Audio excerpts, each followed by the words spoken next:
Prepping has an image. It's not very fair, but it is persistent. When the average person thinks of a prepper, they think rural homes, with chickens running around the yard or in a chicken tunnel and a gun rack on the truck parked out front. They think red state working class who don't trust the government. The truth is that preppers are a lot more diverse than this image suggests. We're just ordinary people from all walks of life who think it's a smart idea to be ready for trouble, because history tells us that trouble will come again sometime.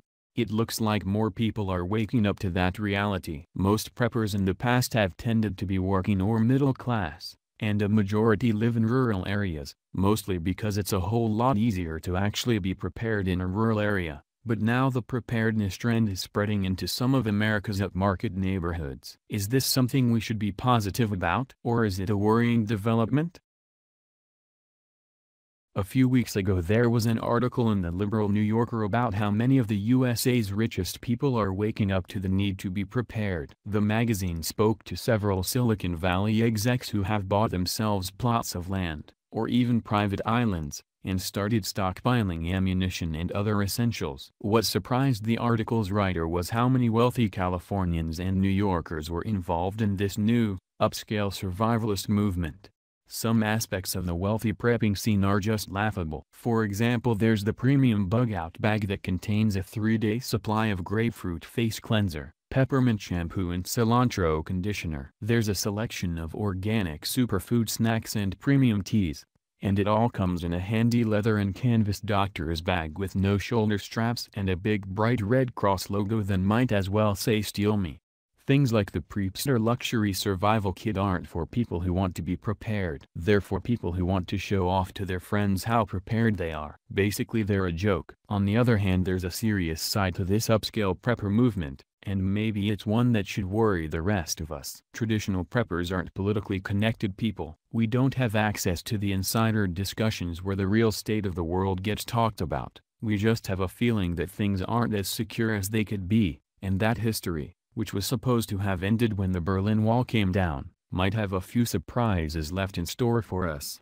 What's happening now is that the people who are politically connected are starting to make their own preparations. Why? What do they know that we don't? Because these people, not the ones who dropped $500 on a designer bug-out bag, the ones who are actually preparing, are not messing around. They're spending serious amounts of money on getting themselves ready to survive a social collapse. How serious? Very. The average prepper might get themselves a generator, lay in a supply of flour and rice, add a few extra tinned goods to the weekly shopping list and stock up on ammunition and gun spares. With the economy still in a fragile state, that's the limit of what many people can afford to do. Others can do more. But compared to what some of these rich preppers are doing, we're all in the pocket money range. People are spending thousands on corrective laser eye surgery, so they aren't relying on contacts or glasses after the SHTF. They're stockpiling gold bullion for when the electronic finance system crashes. Some are building up real estate portfolios, an investment that also gives them a choice of bug-out locations. One told the New Yorker that he keeps a helicopter gassed up at all times. The same man has an underground retreat with an air filter system installed. In short, these new preppers are investing 5- or 6-figure sums in their emergency plans. This is not something people do on impulse, and it definitely isn't something you do as a conversation piece. You might show someone the useless designer survival kit you bought, but are you going to show them your stash of gold coins or take them for a tour of your underground survival retreat? I doubt it. The rich didn't get rich by showing off their valuable secrets, and, reading between the lines of the New Yorker article, a lot of them are keeping their preparations very discreet. They don't want anyone outside their immediate circle to know what they're up to. So why are they doing it? For some, the spark was the rising tension during last year's presidential election. It's hard to think of a more vicious campaign, and President Trump's inauguration hasn't done anything to calm it down. In fact, some on the left just seem to have doubled down on the crazy. Protests erupt into violence for the smallest reason, or even for no reason at all. Activists openly talk about resisting the government, overthrowing the system. Many wealthy preppers are liberals themselves, but they'd have to be pretty misguided not to realize that, if widespread far-left riots break out, the rich are going to be early targets. It's also a fact that the wealthy, even if they don't work and finance themselves, usually know people who do. They invest through these people, socialize with them and pick up the latest gossip about what's happening with the global economy. If there are rumors of an upcoming crash, they'll hear about it long before we do. Is that why so many of them have suddenly decided a stash of bullion and guns is such a good idea? It just could be. Also, remember that a lot of rich people are wired into political networks too. It costs so much to campaign now that anyone who's running for office goes out of their way to cultivate the wealthy. We like to think they wouldn't do anything as blatant as trade sensitive information for donations, but really, who knows? It's a fact that wealth buys access, and right now the people with the access are spending some of their wealth on survival retreats and high-end bug-out vehicles.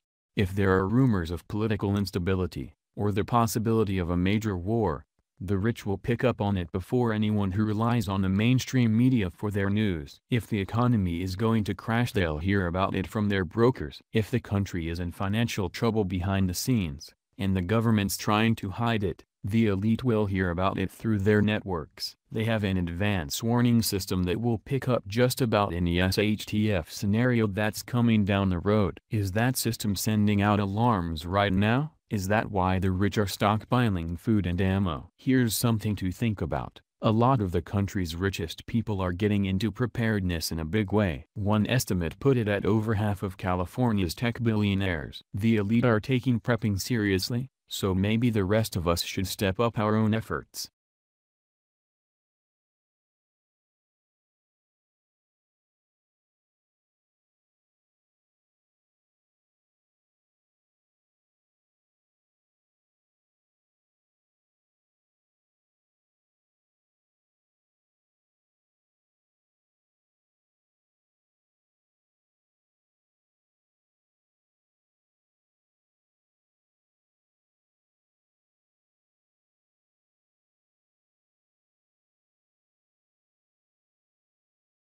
You may also see the description of this video. Doomsday prep for the super rich. Are you prepared for the biggest social unrest of our modern times? And much more.